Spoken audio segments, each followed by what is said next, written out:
नमस्कार विद्यार्थी मित्रांनो, मॅथ बाय रणजित सर या यूट्यूब चॅनलवर आपले सहर्ष स्वागत आहे। आपण आज प्रश्नपत्रिका 2 जे काही उर्वरित क्वेश्चन होते ते बघणार आहे। त्याआधी एक सांगू इच्छितो, मी जे व्हिडिओ बनवत आहे ते बऱ्याच जण तुम्ही तुमच्याकडे नोटिफिकेशन किंवा कोणी सबस्क्राइब केले नसणार ते करून घ्यावा आणि इतरांपर्यंत हा व्हिडिओ शेअर करा, जेणेकरून तुम्ही शेअर केल्याने इतरांपर्यंत ती माहिती पोहोचेल आणि त्या पद्धतीने इतरांना सुद्धा फायदा होईल।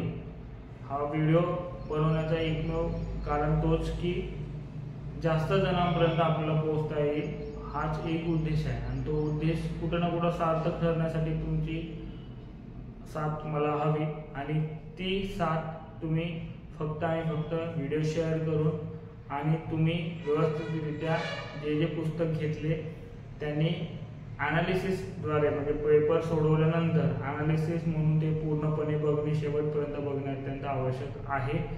तर जर या पद्धतीने तुमचे व्ह्यू वाढत नसतील म्हणजे मला असं वाटेल की तुम्ही बघत नाही आहे, काही नाही, तर मी फक्त आणि फक्त व्हिडिओ देण्यात काही अर्थ नाही असं वाटेल आणि याच्यानंतरचे कदाचित मी बनवू शकणार नाही।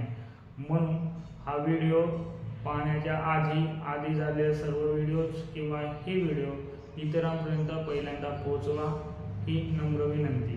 आणि आज आपण प्रश्नपत्रिका 2 याच्यामधले जे काही उर्वरित क्वेश्चन होते ते आपण वन बाय वन बघणार आहोत।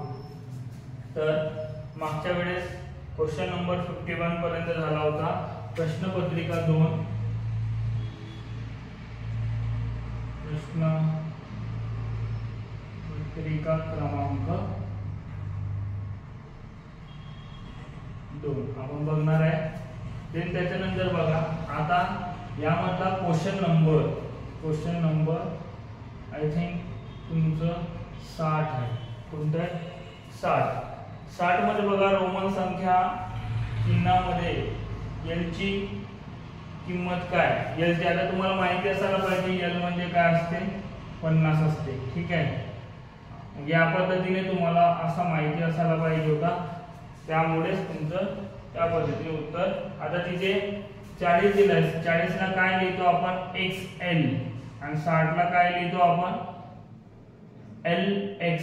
या पद्धतीने तुमचं असं मेंटेन राहील, त्या पद्धतीने राहणार। Okay, clear. दे त्याच्यानंतर हे रोमन अंक कधी कधी विचारलेले आहेत म्हणून ते पण तुम्ही लक्षात ठेवावं असं गोष्ट आहे।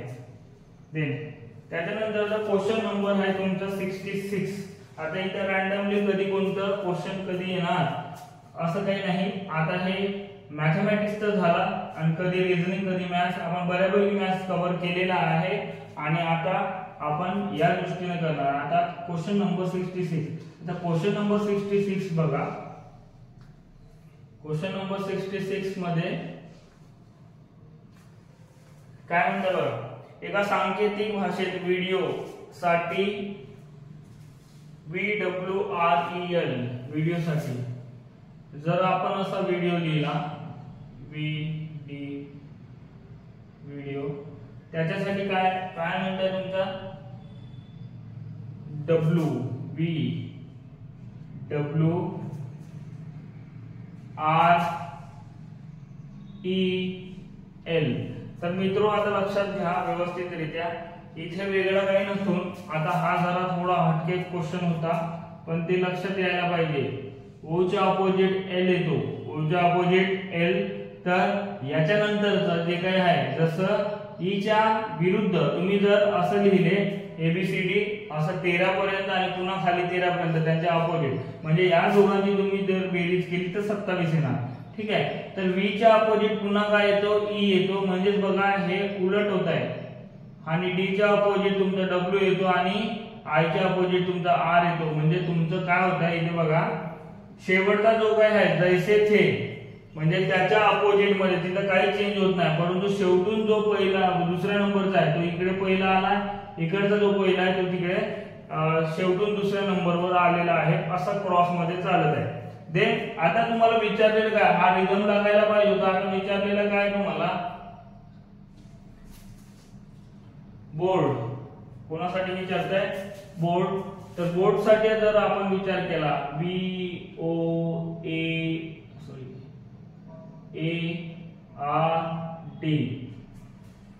बोर्ड साठी विचार केला, पुन्हा तेच कंडिशन आता लक्षात घ्या, इथे तुमचं काय येणार बघा, डी च्या अपोजिट काय असायला पाहिजे सांगा बरं, डी च्या अपोजिट आताच इथे बघितलं काय असायला पाहिजे, डब्ल्यू.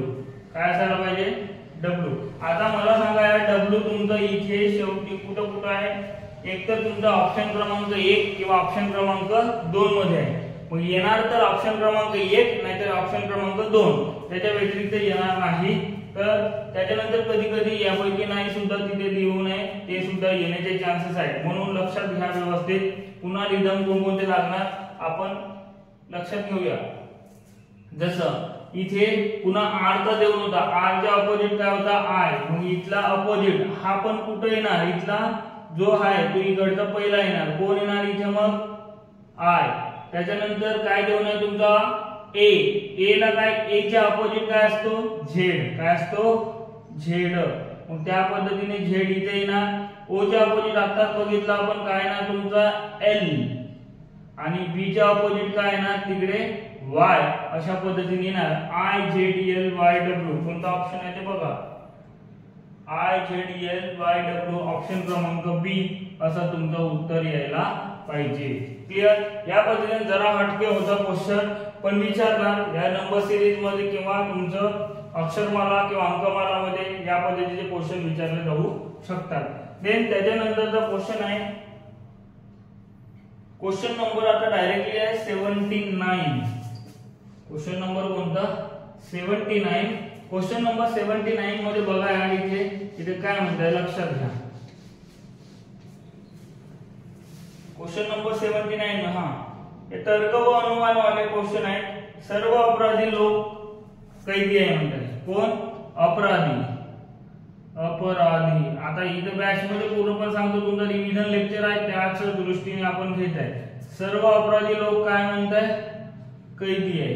काय आहे, कैदी.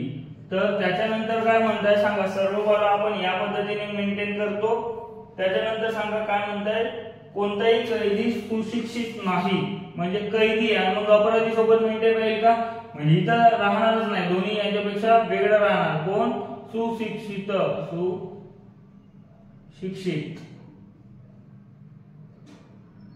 सुशिक्षित अशा पद्धतीने मग यांच्यामध्ये मेंटेन. मग अपराधी आणि सुशिक्षित यांचं काय रिलेशन लागतो का. आता निष्कर्ष वाचा. निष्कर्ष काय म्हणताय बघा, पहिला निष्कर्ष आहे काही सुशिक्षित काही कष्ट आहेत एकही नाही, म्हणून पहिला तुमचा जो काही निष्कर्ष आहे तो रॉंग आहे. त्याच्यानंतर सांगा काही सुशिक्षित व्यक्ती अपराधी आहेत, कुठं काहीच त्यांचा सुशिक्षित आणि अपराधी कैदी सोबत कोणताच रिलेशन मेंटेन होत नाही, म्हणून ऑप्शन क्रमांक 2 सुद्धा तुमचं चुकीचं आहे. म्हणून तिथं फायनली आन्सर काय येणार मग, दोन्ही चूक असं 79 चा ऑप्शन डी असं तुमचं दोन्ही चूक असं उत्तर यायला पाहिजे. Then okay. नेक्स्ट काय म्हणताय ते बघा, क्वेश्चन नंबर आता बघा 80. क्वेश्चन नंबर कोणता आहे, 80 म्हणजे 80. क्वेश्चन नंबर 80 मध्ये आपल्याला काय सांगितलंय ते आता बघूया. Question number 80. क्वेश्चन नंबर 80 मध्ये बघा, आता या टाइपचे क्वेश्चन जर आले तर आपण बाय ऑप्शन मेथडने गेलं तर जरा लवकर येण्याचे चान्सेस आहेत, त्याच्यामुळे ऑप्शन मेथडचा विचार करूया. जर मला आणखी एक भाऊ असता तर मला बहिणीच्या दुप्पट भाऊ असले असते. जर मला आणखी एक बहीण असली असती तर प्रत्येकाची संख्या समान झाली असती. तर माझ्या भावांची आणि बहिणींची संख्या अनुक्रमे दर्शवणारा पर्याय निवडा. ओके. देन मग पहिले काय म्हणते, अनुक्रमे भाऊ, पहिले भाऊ आणि आता बघा भाऊ आणि इकडे काय बहीण, या पद्धतीने आहे. पहिला ऑप्शन सांगा, पहिला ऑप्शन तुमचा आहे 2 आणि 3. 2 भाऊ असतील तर 3 बहिणी. दुसरा ऑप्शन 3 2 3 2. तिसरा ऑप्शन 2 2 आणि चौथा ऑप्शन 3 3. अशा पद्धतीने राहणार. तर आता लक्षात घ्या कंडिशन काय म्हणताय, जर याला एक भाऊ असती तर बहिणीच्या दुप्पट, पण मला सांगा जर एक भाऊ इथं मिळवला तर किती होत आहे? 3. 3 च्या दुप्पट आहे का? म्हणजे हा येणार नाही. देन त्याच्यानंतर सांगा जर इथे मी पुन्हा 1 मिळवला तर 4 झाला, पण बहिणींचा कसा झाला? दुप्पट. आणि जर एक कमी केला तर मग तुमचं भावाचा एक भाऊ म्हणजे तुम्ही किंवा एका बहिणीला पुन्हा जास्त एक बहीण आली असती तर भावांच्या संख्येत काय झालं असतं? बरोबर. म्हणजे सॅटिस्फाय कोणता होत आहे? ऑप्शन क्रमांक 2 येत आहे. कारण जर 1 मिळवलं तर काय भाऊ मध्ये 1 मिळवलं तर 2 च्या दुप्पट म्हणजे बहिणीच्या दुप्पट होत आहे. आणि जर इन केस जर तुम्ही जर इथे बहिणीमध्ये एक बहीण एक्स्ट्रा जर घेतले तर 3 म्हणजे भावांच्या समान होत आहे. म्हणून ऑप्शन क्रमांक कोणता तुमचा सॅटिस्फाय होत आहे? ऑप्शन क्रमांक 2 किंवा बी. ऑप्शन क्रमांक बी हा तुमचा आन्सर असायला पाहिजे. 3 व 2 अशा पद्धतीने उत्तर येणार आहे. ओके. देन त्याच्यानंतरचा लक्षात घ्या, एका सांकेतिक भाषेत सेंड म्हणजे आता क्वेश्चन नंबर आहे 81. क्वेश्चन नंबर कोणता आहे? 81. क्वेश्चन नंबर 81 मध्ये बघा काय म्हणतंय. क्वेश्चन नंबर 81 मध्ये असं म्हणतंय की सेंड. आता या टाइपचे क्वेश्चन तुम्हाला दिसतीलच 100%. जर 20 किंवा 25 चं मॅथ रिझनिंग म्हणजे रिझनिंग जर विचारलं तर या टाइपचे अक्षरमाला अंकमालेवर 7 ते 8 क्वेश्चन तुम्हाला निश्चितपणे दिसणार. तर बघा सेंडला काय लिहिले? TFOE. जर TFOF आणि OE अशा पद्धतीने. आता बघा S नंतर काय येते? +1. ठीक आहे. T. E नंतर F. त्याच्यानंतर N नंतर NO+1. त्याच्यानंतर D नंतर E. म्हणजे काय होत आहे? +1 या पद्धतीने रिदम मेंटेन होत आहे. ठीक आहे. देन त्याच्यानंतर मला सांगा आता विचारलेलं काय आहे? मग सेम कंडिशन. एकदा का रिदम असा फॉलो झाला तर काय विचारताय तुम्हाला? गोल्ड. काय विचारताय? गोल्ड. मग गोल्डचं सांगा. G नंतर काय येते? H. आता बघा हे एकदा रिदम लागला H इथं बघा H कुठं आहे? 3 ऑप्शन मध्ये आहे. तर जाऊ दे त्याला काही विषय नाही. मग 3 ऑप्शन मध्ये आहे तर त्याच्यानंतर काय होणार सांगा बरं तिथे? तर शेवटी बघा शेवटी कुठंच कॉमन नाहीये. एक H त्यानंतर E कॉमन आहे. तर राहू द्या त्या direct O M N O P. P नंतर O नंतर कोण येते? P. L नंतर M. D नंतर E. अशा पद्धतीने HPME अशा पद्धतीने उत्तर पाहिजे. HPME कोणता ऑप्शन आहे? ऑप्शन क्रमांक C हा तुमचं उत्तर यायला पाहिजे. त्या पद्धतीने तुम्हाला मेंटेन करायचा होता. HMPE म्हणजे एक ना +1 होता. +1 देन त्या पद्धतीने रिदम लागत आहे. देन त्याच्यानंतरचा बघा पुन्हा तो अंकमालिकेचा क्वेश्चन आहे. Question number 82. क्वेश्चन नंबर 82 मध्ये बघा लक्षात घ्या. क्वेश्चन नंबर 82 मध्ये काय म्हणताय? क्वेश्चन नंबर 82 मध्ये 13 आता बघा इथे 13 आणि मध्ये किती आहे? 28. त्याच्यानंतर इकडे किती आहे? 52. परंतु असं पाहता क्षणी त्यांचा बेरीज वजाबाकी काही केली तरी इथं काही येत नाही. मग रिदम काहीतरी वेगळा लागू शकतो. आणि असले क्वेश्चन सोडवताना जर आलं तर लवकरच 20 सेकंदात येणार, नाहीतर लॉजिकच सापडत नाही. त्याच्यामुळे इथे इगोर करून घ्यायचा नाही आणि पुढे चालले जायचा. पहिल्यांदा बाकीचे क्वेश्चन पूर्णपणे सॉल्व्ह करायचे. त्याच्यानंतर जे उर्वरित क्वेश्चन आहे ते त्याच्याकडे. कारण अल्टिमेटली तुमचं 100 क्वेश्चन बघणे हे अत्यंत आवश्यक आहे. तो पहिला मुद्दा आहे. त्याच्यानंतरचा तो प्रश्न आहे. ओके. देन मग आता सांगा इथे लॉजिक मी डायरेक्टली सांगून देतो तुम्हाला. जर तुमचा कोणाचा लागला असेल तर ओके, नाही लागला असेल तर या पद्धतीचे लॉजिक असतात ते लक्षात घ्या.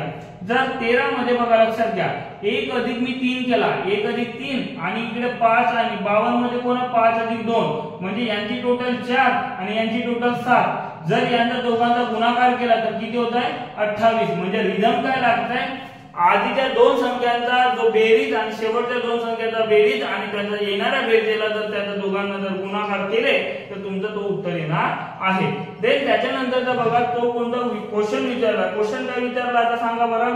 43 आणि इथे 43 देऊ नये आणि इथे मध्ये क्वेश्चन मार्क देऊ नये आणि त्याच्यानंतर इथे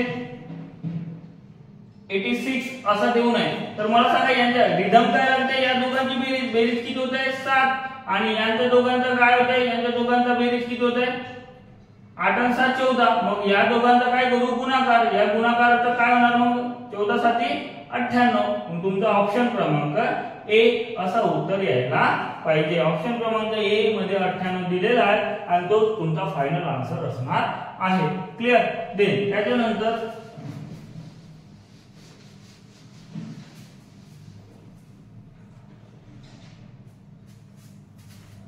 त्याच्यानंतर बघा, एका सांकेतिक भाषेत पुन्हा तेच आहे, एका सांकेतिक भाषेत गेस्ट GUEST त्याला काय लिहिलाय 5 3 $2 अशा पद्धतीने आहे. आणि त्याच्यानंतर पुन्हा देऊ नये तुम्हाला मीन MEAN. मीन म्हणजे काय सांगा, मीन म्हणजे इथे देऊ नये 6 @4#.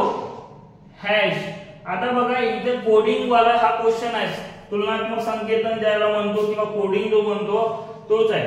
तर बघा यार इथे तुम्हाला काय मेंटेन करता येईल ते लक्षात घ्या जरा. आता इथे 5 वर्ड आहे, इथे 5 त्याचे साइन आलेले आहे, इथे 4 आहे, इथे 4 आहे, पण कोणाचा काय कसा अल्टरनेट कधी कसाही लागू शकतो. परंतु इथे कसं आहे लक्षात घ्या, इथे तिसऱ्या नंबरचा ई आहे, इथे कॉमन तिसऱ्या नंबर म्हणजे दुसऱ्या नंबरचा ई आहे. याला कोडिंग जर आपण याला ई ची कोडिंग जर काय पकडली @ पण इथे पण तसा आहे का, हो इथे पण तसाच आहे. म्हणून तर तिथे आपल्याला तसा मेंटेन करता आहे. म्हणजे एक असा सेन्स निर्माण होतो की हा जो पहिला आहे, पहिल्याचा पहिला, दुसऱ्याचा दुसरा, तिसऱ्याचा तिसरा असा अनुक्रमे आहे. तिथे म्हटलेला नाही, परंतु नंतर आपल्याला समजलेला आहे, कोणावरून ई वरून आपल्याला समजलेला आहे. मग तुम्हाला विचारत काय, नंतर विचारत काय तुम्हाला सेम हा SAME.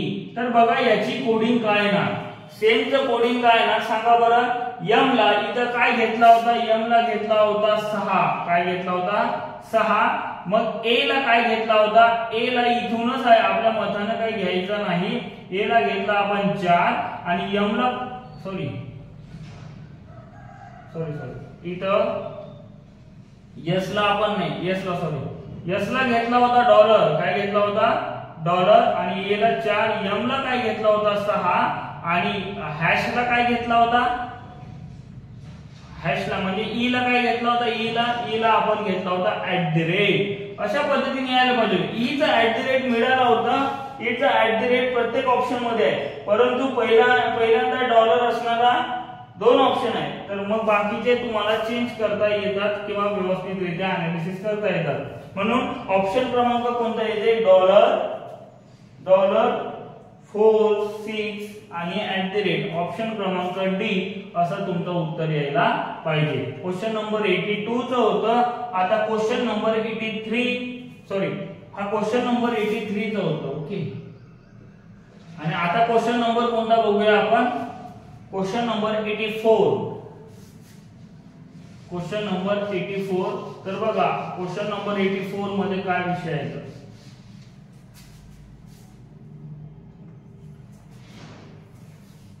हा दिवसभरात जेव्हा घड्याळाचे काटे नेमके परस्पर विरुद्ध म्हणजे त्यांच्यामधला कोन 180 डिग्रीचा बनणे. 180 डिग्रीचा बनणे म्हणजे सरळ रेषेने, म्हणजे जसं या टाइपनं जर इथे 12 वाजले आणि इकडे 6 वाजले, इथे सरळ रेषा आहे की नाही, त्या पद्धतीने ही सरळ रेषा यांच्यामध्ये कोन बनतो 180 डिग्रीचा. परस्पर विरुद्ध येणे किंवा सरळ रेषेत येणे, एकमेकांवर येणे म्हणजे 0 डिग्री आणि काटकोनात येणे म्हणजे 90 डिग्रीचा तिथे कोन बनत असतो. तर तुम्हाला मी जेव्हा बॅच मध्ये घेत असतो पूर्णपणे इन डिटेल सांगत असतो, तर त्यामध्ये आता तुमचा रिव्हिजन टाइप आहे, त्यामुळे तुम्हाला एवढं अपेक्षित आहे कोण कसा काय, तर इथे देण्याचा प्रयत्न की एका बघा काय म्हणतात इथे 180 डिग्रीचा कोन दर 12 तासाला 11 वेळा येतो. किती वेळा? 11 वेळा येतो. तर मग त्याच्यानंतर पुन्हा काय, पुन्हा 12 तासाला किती, एका दिवसात किती, 24 तास. 24 तासापैकी हा 11 आणि इथे पण 11. मग 11 किती वेळा येणार, 22 वेळा. किती वेळा, 22 वेळा ते तुमचे काटे सरळ रेषेत किंवा परस्पर विरुद्ध दिशेने येणार. केव्हा बरं, जेव्हा 24 तासात तुम्ही किती तासात बरं, 24 तासात. 12 तासात 11 आणि पुन्हा 12 तासात 11. 11 11 22 आणि 22 हा ऑप्शन क्रमांक सी मध्ये दडलेला आहे. तर त्यामुळे क्वेश्चन नंबर 84 चा आन्सर ऑप्शन सी असं उत्तर यायला पाहिजे. देन त्याच्यानंतरचा नेक्स्ट बघा. नेक्स्ट क्वेश्चन म्हणताय बघा, माझ्या घरी. आता इथे पुन्हा रिझनिंगचा क्वेश्चन आहे, दिशाज्ञान चाचणीचा क्वेश्चन आहे. क्वेश्चन नंबर 85 कंटिन्युअसली आहे, तर आपण तसाच घेऊया.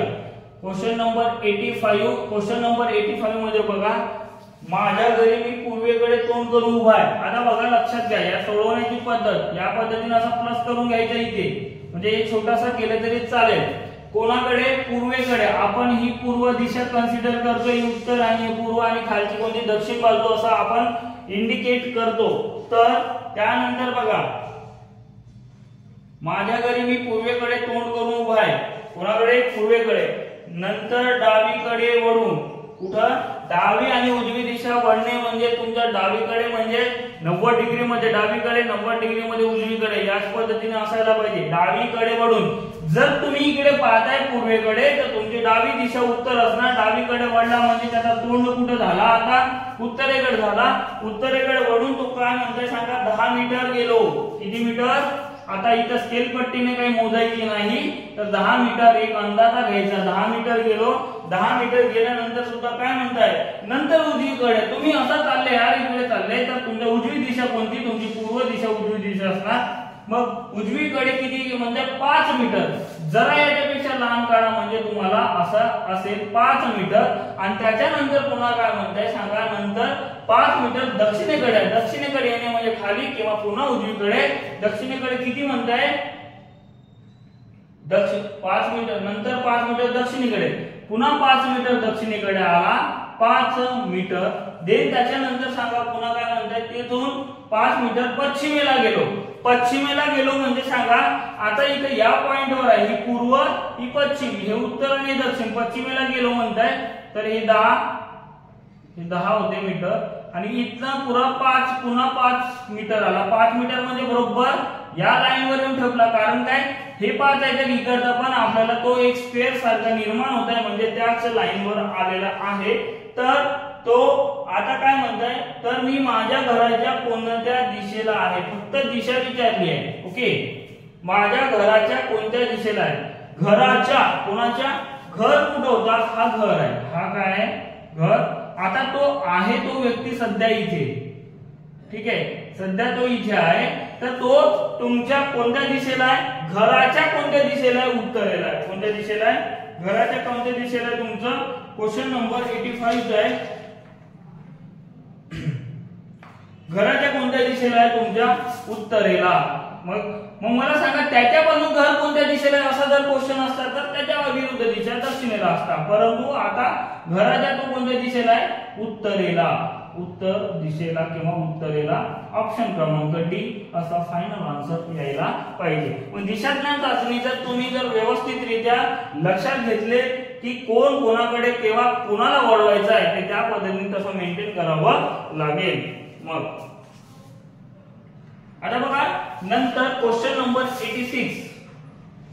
Question number 86. क्वेश्चन नंबर 86 मध्ये बघा काय म्हणताय, एका वर्गामध्ये 100 विद्यार्थी आहेत, त्यातील 60% विद्यार्थी. आता बघा, हा रिझनिंग किंवा शेकडेवारीचा एक क्वेश्चन आहे, त्या पद्धतीने आपल्याला मेंटेन करता येते. आपण वेन डायग्राम याचा काढू. बघा, दोन्ही मध्ये पास होणार आहे, जसं 2 डायग्राम दोन्हीच आहे म्हणून 2 हे काढू.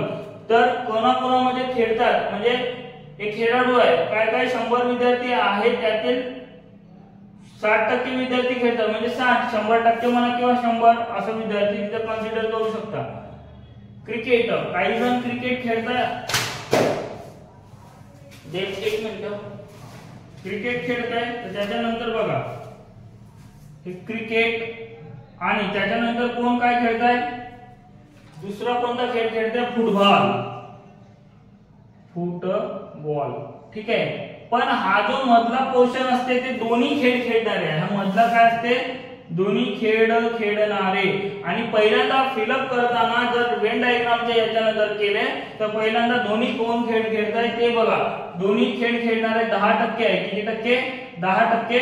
मग मला सांगा फक्त क्रिकेट खेळणारे किती, 60 होते, 60 पैकी 10 झाले, 10 गेल्यानंतर इथे किती राहिले, 50, म्हणजे एकंदरीत या गोल मध्ये 60 आणि इकडे किती 30 होते, 30 म्हणजे किती, इथं किती राहणार आता 20%, म्हणजे या गोल मध्ये 30, परंतु असं होईल मग 100% तुमचं काय होतं, सर्वांचं तुम्ही जर टोटल केले 50 अधिक 10 अधिक 20 म्हणजे उत्तर किती येते 80, 80% खेळणारे झाले, खेळणारे किती 80% खेळणारे 80%, तर मग न खेळणारे किती, याचे 100 मधून मायनस करा म्हणजे 20% तुमचे न खेळणारे असतील।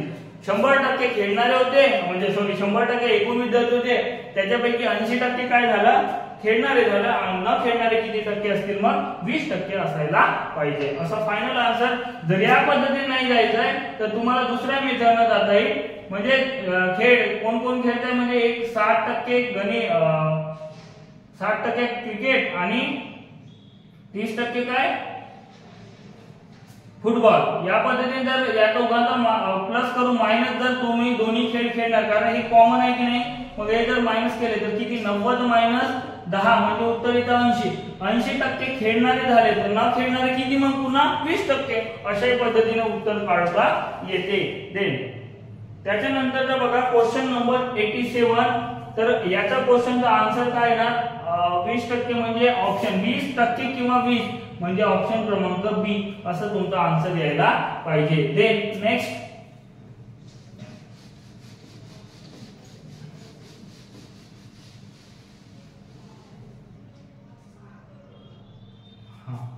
क्वेश्चन नंबर कोणता आहे आता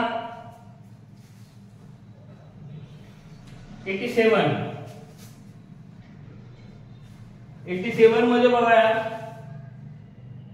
घड्याळात आरशात किती वाजल्या सारखे, आरसा आणि घड्याळ अशा पद्धतीने जो आहे, तर आरशातील प्रतिमा काढण्यासाठी घड्याळ जर 24 तासी असेल, किती तासी 24 तासी, तर जे काही 23:60 मधून काय मायनस करणार, दिलेली वेळ काय आहे 18:35, किती आहे 18:35, तर बघा 0 तून 5 जात नाही म्हणून 10 तून 5 गेले, 5 इथे एक हातचा किंवा एक कमी केला किंवा इथे हातचा दिला म्हणजे इथे 2, इथे डबल डॉट आणि इथे हातचा काय घेतला नव्हता, परंतु 3 तून 8 जात नाही म्हणून 13 तून 8 गेले 5 आणि इथे एक कमी केला म्हणजे 0, म्हणजे किती वाजून किती 5 वाजून किती मिनिटे झाली असतील, मग 25 मिनिटे। सोपा टॉपिक आहे, त्या पद्धतीने तुम्हाला सोपा टाइप सुद्धा आहे। मग जर 12 तासी घड्याळ असेल तर मागच्याच क्वेश्चन मध्ये तुम्हाला सांगितलं वाटते 12 तासी असेल तर 11:60 मधून मायनस करायचा, कोणामधून 11:60 मधून, जर 24 तासी असेल तर 23:60 मधून मायनस करायचा दिलेली वेळ। ओके, देन त्याच्यानंतरचा बघा क्वेश्चन नंबर तुमचा 88, क्वेश्चन नंबर 88 बघा। क्वेश्चन नंबर 88 मध्ये काय म्हणताय, क्वेश्चन नंबर 88, 2009 या सालचा महिला दिन, 2009 या सालचा महिला दिन कधीचा असतो हे जरा माहिती असणं, तुम्हाला जीकेचा पॉइंट आहे ते तुम्हाला लक्षात असणं। महिला दिन काय 8 मार्च, महिला दिन कधीचा असतो, जीकेचा सुद्धा पॉइंट आहे 8 मार्च 2009 या दिवशी कोणता वार होता, गुरुवार। तर तुम्हाला काय काढायचं आहे, संविधान दिन। आता संविधान दिन कधीचा असतो, 26 नोव्हेंबर 2009 त्याच वर्षी म्हणताय। तर बघा आता लक्षात घ्या, तुम्हाला एक असा मोजताना व्यवस्थितरित्या मोजावं लागेल की काय होणार, 8 मार्च आहे, 8 मार्च नंतर बघा मार्चचे एकंदरीत महिन्यात किती दिवस असतात? 31 दिवस. मग 31 पैकी 8 वापरले तर राहिले किती? मार्चचे किती दिवस राहिले? 23. किती? 23. मला सांगा मार्च नंतर एप्रिलचे किती राहणार सांगा बरं? एप्रिलचा महिना असतो पूर्णपणे 30 चा, तर 728 तोपर्यंत रिपीट होणार. मग बाकी किती? फक्त 2. मग नाही तर तुम्हाला असं पटत नसेल तर त्या पद्धतीने तुम्ही जर हे विचार केले 30 च्या 30 जरी घेतलं, हा कॅल्क्युलेशन जरा वाढणार परंतु ते विषय होत नाही. तर मेचे किती? 31. पुन्हा जूनचे किती? जूनचे 30. आणि त्याच्यानंतर ऑगस्टचे किती आहे तुमचे? 31. जुलैचे तुमचे किती? 31. आणि त्याच्यानंतर पुन्हा ऑगस्टचे किती आहे तुमचे? 31. आणि सप्टेंबरचे 30. आणि ऑक्टोबरचे किती आहे? 31. आणि नोव्हेंबरचे किती आहे तुमचे? कुठपर्यंत चाललो आपण? जो आन्सर काढायचा आहे त्याला इन्क्लूड करावं लागेल, म्हणजे 26. किती? नोव्हेंबरचे किती? 26. तर अशा पद्धतीने तुम्ही जर इथे मेंटेन केले तर तुम्हाला हे 30 मोजण्याच्या ऐवजी जर 728 पूर्ण भाग चालला, बाकी किती उरला? 2. मग आपण इथे विचार करू की 23 तुम्ही जर एवढांचा प्लस केले, पण मी वेगळ्या पद्धतीने जरा करतो की 23 एक झाला प्लस 2 प्लस काय करू याच्यानंतर 3 प्लस काय करू 2 प्लस काय करू 3. 31 असेल तर 3 का 728 3 उरले. त्याच्यानंतरचा 3, त्याच्यानंतरचा 2, त्याच्यानंतरचा 3, त्याच्यानंतरचा 26 च्या 26 घ्यावं लागेल. तर लक्षात घ्या 23 न 2 25, 25 न 3 28, 28 30, 30 आणि 3 33, 36, 38, 38 41, 41 आणि हे तुमचं डायरेक्टली 41 आणि हे 67. 26 मिळवलं तर किती होत आहे? 67. आणि येणाऱ्या उत्तराला बघा आता इथे लक्षात घ्या 67 डिवाइडेड बाय किती करतो? 7. 7 ने पूर्ण भाग दिल्यानंतर किती वेळा भाग चालला? 9 7 63. 7 वेळा पूर्ण भाग चालला, परंतु आपल्याला भागशी मतलब नाही किंवा त्याचा काही उपयोग नाही. तर बाकी किती आली? बाकी आली 4. तर आपण पुढे चाललो की मागे चाललो? तर पुढे म्हणजे नंतरचा प्रोसिजर आहे. तर 4 दिवस 8 मार्च गुरुवार पासून 4 दिवस पुढे जा, म्हणजे शुक्रवार, शनिवार, रविवार आणि सोमवार.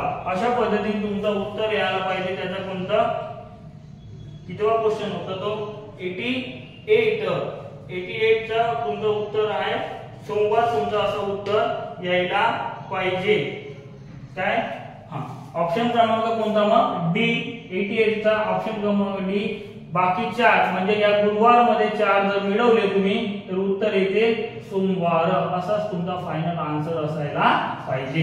क्लिअर? देन त्या पद्धतीने तुम्हाला लक्षात. आता इथे 2-2 का 3-3 का ते समजून येणार नाही. ज्यांना पडलं तर पूर्णपणे याचा टोटल करा. टोटल डिवाइडेड बाय 7 करा. पुन्हा बाकी 4 वर सुरणार. बाकी 4 मिळवा. देन उत्तर फायनल येणार आहे. ओके. देन त्याच्यानंतरचा बघा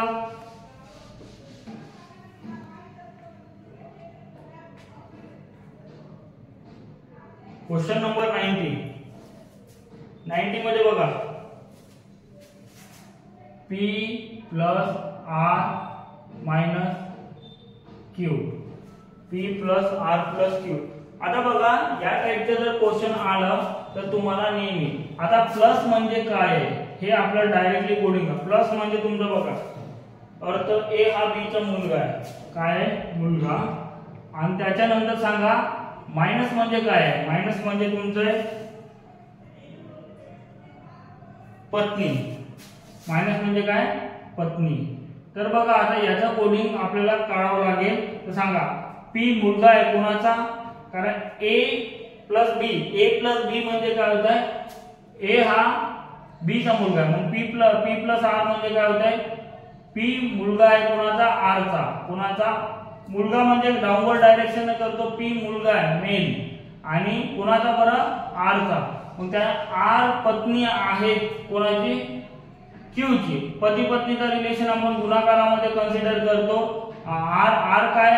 R पत्नी आहे म्हणजे फिमेल आणि हा काय? मेल म्हणजे पती पत्नी. अशा पद्धतीने तुमचं रिलेशन मेंटेन होत आहे.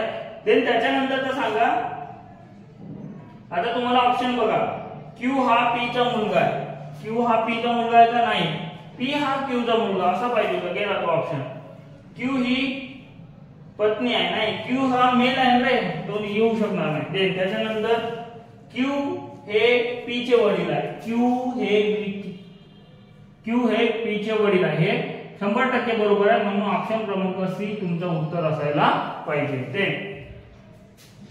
त्याच्यानंतर बघा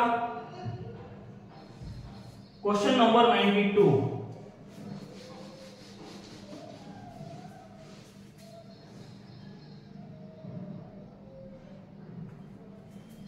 क्वेश्चन नंबर 92 मध्ये एका महिन्याचा 7वा दिवस शुक्रवार पूर्वी 14 दिवस. 7वा म्हणजे 7 तारीख. 7 तारीख आहे, 7 तारीख काय तुमची, 7 शुक्रवार पूर्वी 14 दिवस. शुक्रवार पूर्वी 14 दिवस म्हणजे गुरुवार, बुधवार, मंगळवार आणि काय सोमवार. मग 7 तारीख कोणता आहे ना, सोमवार. तर सोमवार आणि प्रत्येक 7 तारीख मध्ये तोच दिवस येण्यासाठी जर तुम्ही 7 मिळवले तर तोच दिवस येत आहे. म्हणून लक्षात घ्या, आता तुमची कोणती तारीख म्हणताय, 19वा दिवस म्हणताय किंवा 19वा तारीख म्हणताय. मग 19 तारीख कोणता वार येईल, 19 तारीख म्हणजे सांगा, 19 तारीख म्हणजे किती दिवस पुढे जायला आता सांगा. 7 + 7 केला असता तर +7 म्हणजे 14 तारखेला पुन्हा कोणता वार आला असता, सोमवार. हा, सोमवार पासून आता किती 19 येण्यासाठी +5 करावं लागेल. 19 येत आहे, +5 करावं लागेल. तर त्या कंडिशन मध्ये तुम्हाला इथे पण +5 करावं लागेल. 5 दिवस पुढे जा किंवा 2 दिवस मागे जा. म्हणजे सोमवार पासून +5 केलं तर उत्तर येणार शनिवार. म्हणून उत्तर काय ना तुमचं मग 19 तारखेचा कोणता वार असेल, शनिवार. मग 19वा दिवस किंवा 19 तारीख कोणता आहे, शनिवार. ऑप्शन क्रमांक डी असं उत्तर यायला पाहिजे. ठीक आहे.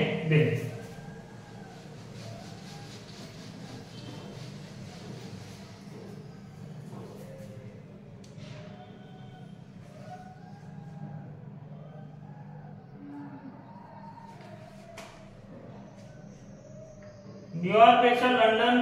आता क्वेश्चन नंबर 94 आहे बघा. Question number 94. न्यूयॉर्क पेक्षा लंडन वेळेमध्ये 5 तास पुढे आहे. कोणापेक्षा, न्यूयॉर्क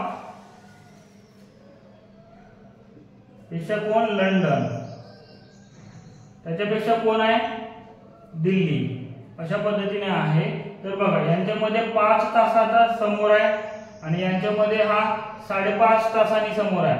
म्हणजे एकंदरीत न्यूयॉर्क आणि यांच्यामध्ये 10.5 तासाचा समोर आहे. 10.5 तास न्यूयॉर्क पेक्षा समोर आहे आणि दिल्ली पेक्षा 10.5 तास हे कमी आहे. तर तुम्हाला कोणाचा वेळ देऊ नये, हा दिल्लीत किती वाजले असेल, 1:54 वाजले असेल. जर 12 तास आपण डायरेक्टली मायनस केला तर तेच उत्तर तुमचं मागे जर दुपारच्या असेल तर रात्रीचे येणार. परंतु 10.5 तास तुमचे मायनस केलेले आहे. तुम्ही जर इथून 10.5 तास मायनस करा, म्हणजे इथून मायनस करा तुम्ही 10.5 तास मायनस करा किंवा 1.5 तास तुम्ही पुढे जा, म्हणजे तेच येणार आहे. मग इथून जर 1.5 तास पुढे गेले तर पण हे कधीचे आहे, हे दुपारचे आहे. हे कधीचे आहे, दुपारचे वाजलेले आहेत. मग मला सांगा आता ते जे काही वाजणार आहे ते सकाळचे वाजणार आहे. कधीचे, सकाळचे. कारण ते तुम्ही मागे चालले म्हणजे रात्रीची वेळ आहे. मग रात्रीची वेळ त्या पद्धतीने तुमचं काय ना, सकाळचे कोणते वाजणार सांगा बरं. 1:54 मधून तुम्ही 10 तास मागे, 10.5 तास मागे जा किंवा 1.5 तास समोर जा. मग इथून 1.5 तास समोर गेले तर सांगा बरं काय होणार सांगा. इथे 4, इथे किती होत आहे, 8 म्हणजे किती होत आहे, 84 आणि इथं 2. 84 म्हणजे आपण काय करतो, इथून 1 तास इथं मिळवला तर इथं 3 तास आणि उरलं किती, 24. म्हणजे 3:24. आणि कधीचे बरं 3:24, सकाळचे 3:24. असा एकच ऑप्शन आहे, ऑप्शन क्रमांक ए. त्याच्यामुळे उत्तर यायला पाहिजे. आता एकंदरीत 10.5 तास तुमचे मागे जा किंवा जर 12 तास मागे घेतला असता तर बरोबर हाच टाइम आला असता सकाळचा. परंतु आपण तसं न 10 तास मागे न जाता इथं 12 होण्यासाठी फक्त 1.5 तास बाकी आहे. तो 1.5 तास तिथे मेंटेन केला म्हणजे उत्तर डायरेक्टली येत आहे. ओके. हा होता क्वेश्चन नंबर 94. त्याच्यानंतरचा बघा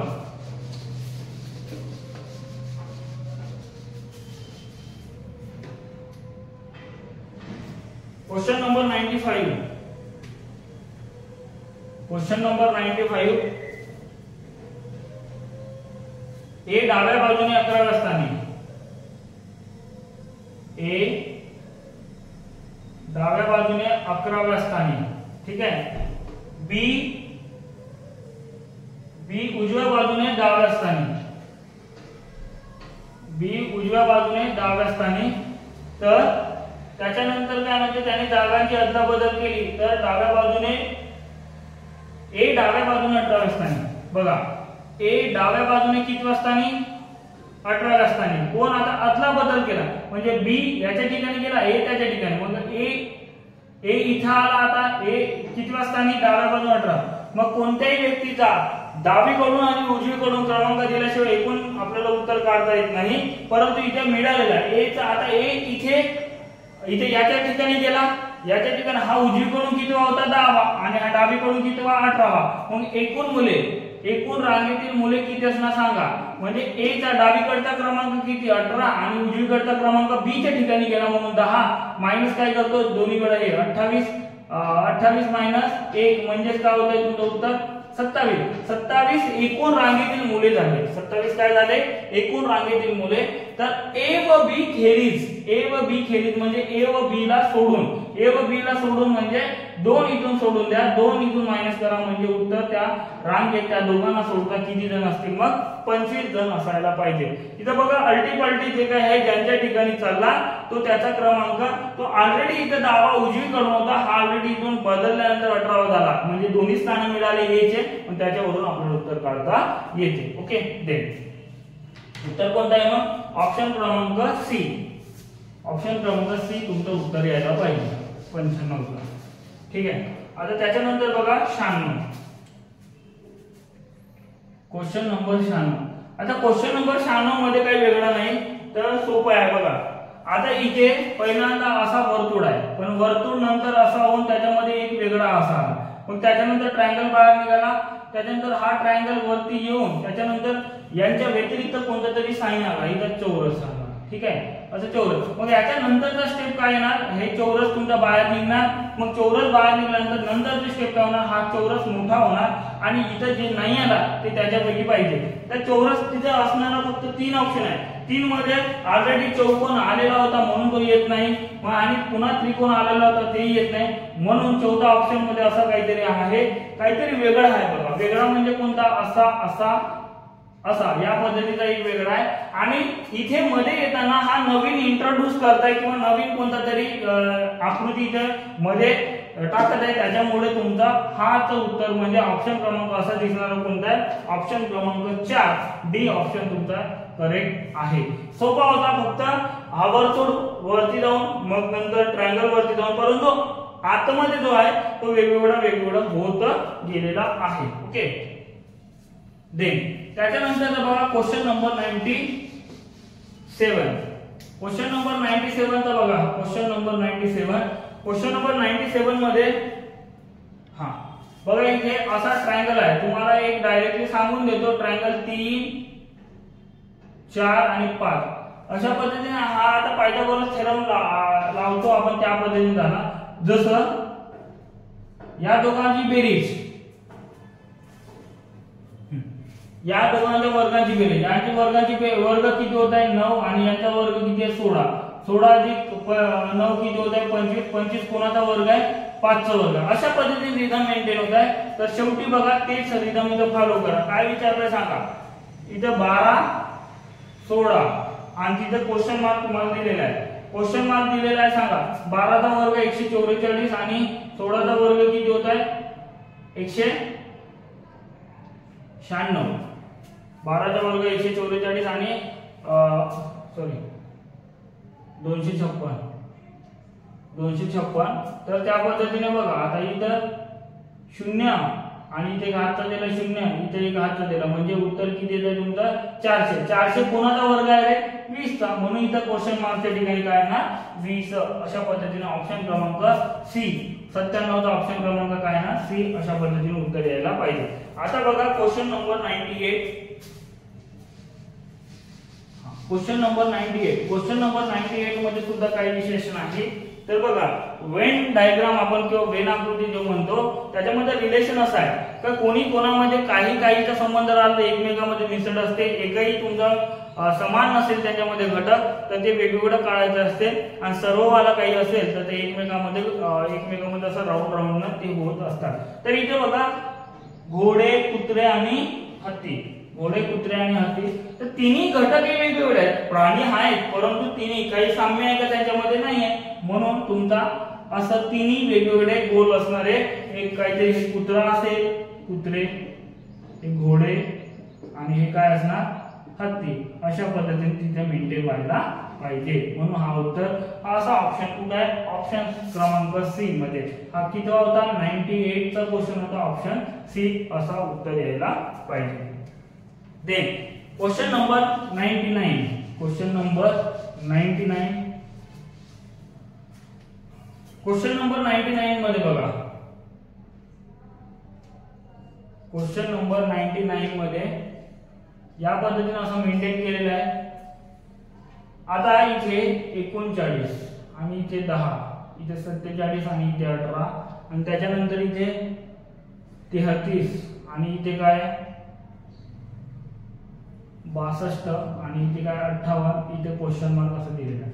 आता यार इथे लॉजिक लावताना तुम्ही कोणते विचार केले तर तसं अजिबात लागणार नाही, पण इथे थोडं वेगळा लॉजिक आहे, वेगळा म्हणता नाही. याआधी जर तुम्ही या टाईपचे क्वेश्चन बघितले असणार तर निश्चितपणे सुटणार, पण जर बघितले नसणार तर आता लक्षात घ्या याही पद्धतीचा लॉजिक तिथे मेंटेन होऊ शकतो. कोणता लॉजिक आहे ते पहिल्यांदा आपल्याला पडत आहे. आता इथे लॉजिक, आता इथे वर्ग घन किंवा यांचा प्लस असा लागत नाहीये. तर बघा अपोजिट म्हणजे दोन विरुद्ध यांच्यातला वजाबाकी म्हणजे 39 मायनस 10 किती होत आहे 29, किंवा तुम्ही 47 मायनस 18 करा उत्तर किती येत आहे 29, किंवा तुम्ही 62 मायनस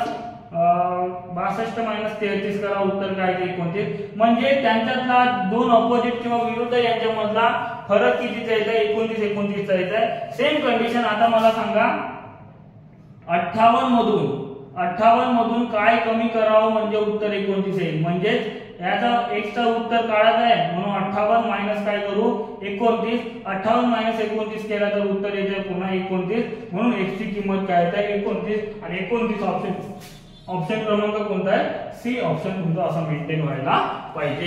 देन त्याच्यानंतरचा बघा, त्याच्यानंतरचा तुमचा क्वेश्चन नंबर 100 आणि हा आय थिंक शेवटचाच आता तुमचा क्वेश्चन आहे आणि ते बघा क्वेश्चन नंबर 100 मध्ये बघा लक्षात घ्या काय सिरीज आहे. सिरीज कसं आहे बघा 17, 34, 102 आणि त्याच्यानंतर 408, त्याच्यानंतर क्वेश्चन मार्क अशा पद्धतीने आहे.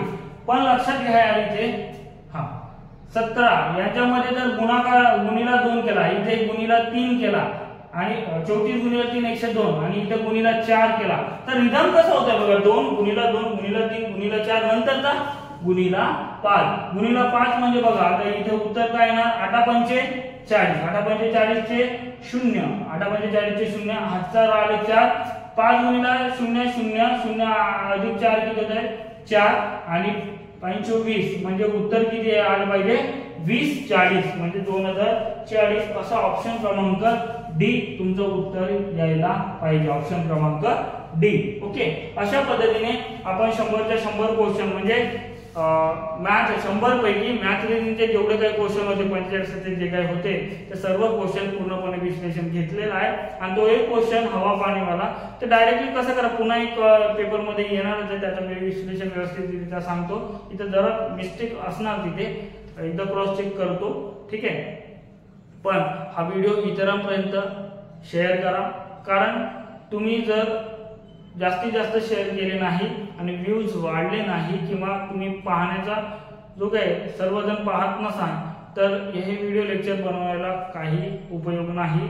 नाहीतर मग याच्यानंतरचे व्हिडिओ लेक्चर बनवणार नाही. या पद्धतीने तुम्ही तसे कमेंट करा की बनवायचे की नाही, आणि बनवायचं असं म्हणत असाल तर जरा इतरांपर्यंत जरा शेअर करा. त्या पद्धतीने मलाही असं वाटेल की आपला फायदा बरेच जणांना होत आहे. तर असे निश्चितपणे आपण कंटिन्यू करू, नाहीतर मग इथे स्टॉप करावं लागेल. तर बघा आता त्या पद्धतीने तुम्ही इतरांपर्यंत जास्तीत जास्त शेअर करा. धन्यवाद.